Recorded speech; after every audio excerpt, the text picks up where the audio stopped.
Will Smith a été victime de racisme dans un supermarché, sa réponse laissa la foule sans voix. Avant de te raconter cette incroyable et bouleversante histoire, si ce genre de contenu te plaît, prends un temps pour t'abonner et activer la cloche de notification pour ne rater aucune de nos futures vidéos, c'est totalement gratuit. C'était une journée calme à Los Angeles, une de ces rares journées où Will Smith, l'un des acteurs les plus célèbres d'Hollywood, pouvait profiter de l'anonymat. Ce matin-là, il n'avait pas d'engagement presse ni de réunion de travail. Il se réveilla tôt, mais sans précipitation. Après un petit déjeuner simple composé de céréales et de fruits frais, il se décida à sortir, en quête de tranquillité. Il enfila un t-shirt décontracté, des jeans usés et une casquette, cherchant à minimiser son apparence. L'idée d'aller dans un supermarché local lui plaisait, cela faisait longtemps qu'il n'avait pas vécu une expérience aussi simple et banale que de faire ses courses.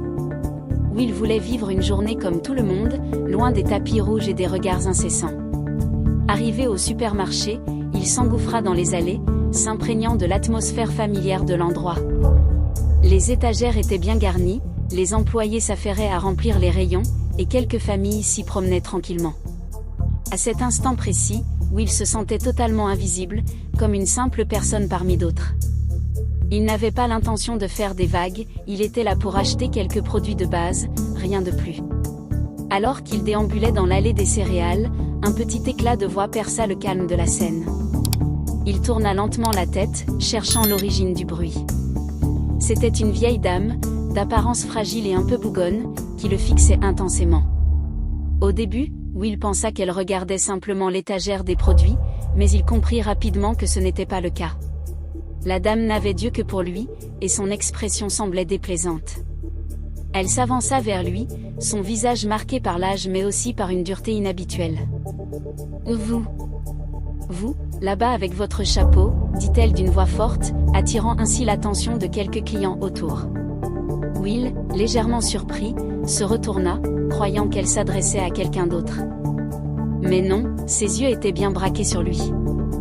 Il sourit cordialement, pensant qu'il s'agissait d'une simple confusion. Mais la vieille dame, visiblement sur ses gardes, continua sans ménagement. « Qu'est-ce que vous faites ici ? Vous n'avez pas votre place dans cet endroit. Allez faire vos courses ailleurs, lança-t-elle, sa voix tremblant d'un mépris palpable.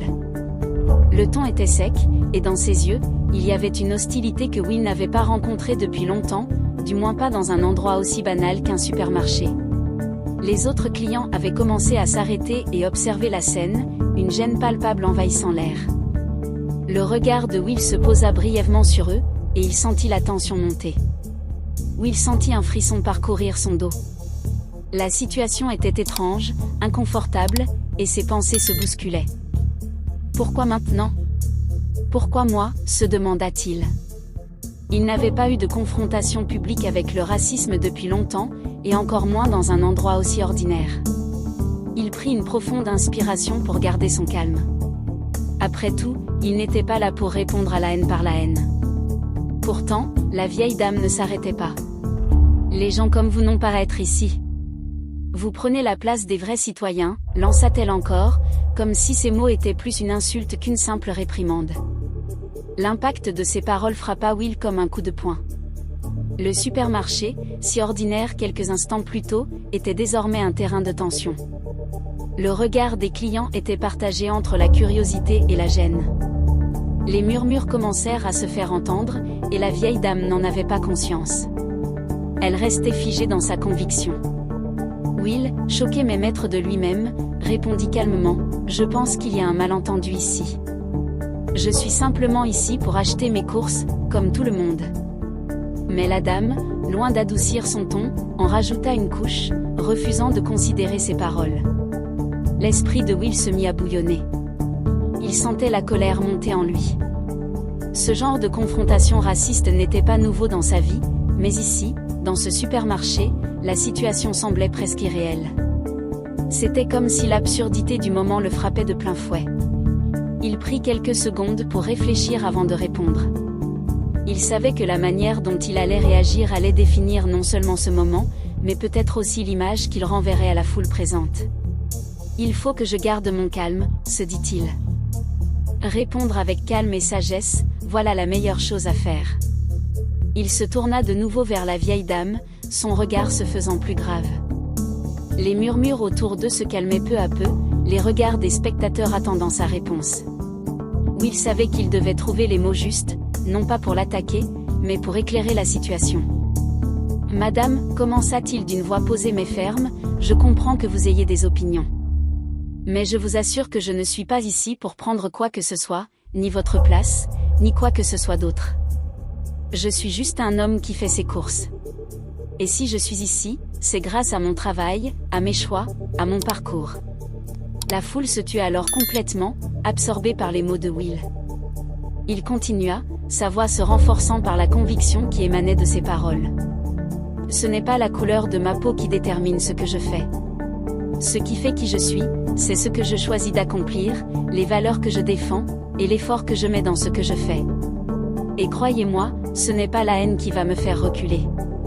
J'espère que vous pourrez voir au-delà de cela, au-delà des apparences. » Les yeux de la vieille dame se firent plus ternes. Elle le regarda longuement, et un silence pesant s'installa. La foule retenait son souffle, comme si tout le monde attendait la réaction de la dame. Mais à la grande surprise de tous, la vieille dame ne répliqua pas. Elle baissa les yeux, comme si elle venait d'être frappée par une vérité qu'elle avait du mal à accepter. Son visage se décomposa légèrement, et elle tourna les talons, s'éloignant sans dire un mot. Son départ laissa un vide dans l'atmosphère, un sentiment étrange flottant dans l'air. Will, quant à lui, ne se sentit pas victorieux.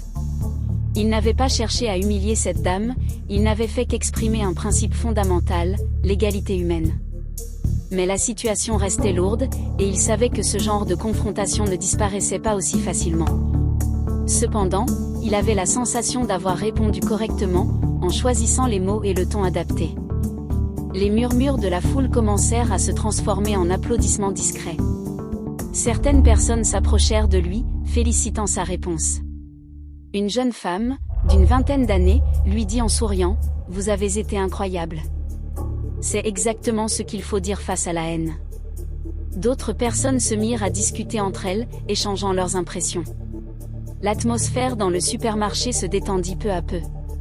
Les gens recommencèrent à vaquer à leurs occupations, mais l'événement marquait un tournant. Will avait non seulement enseigné une leçon de dignité, mais aussi montré qu'il était possible de combattre l'intolérance avec calme et sagesse, sans céder à la violence verbale ou physique. Will se dirigea vers les caisses, la tête haute, les mains dans les poches.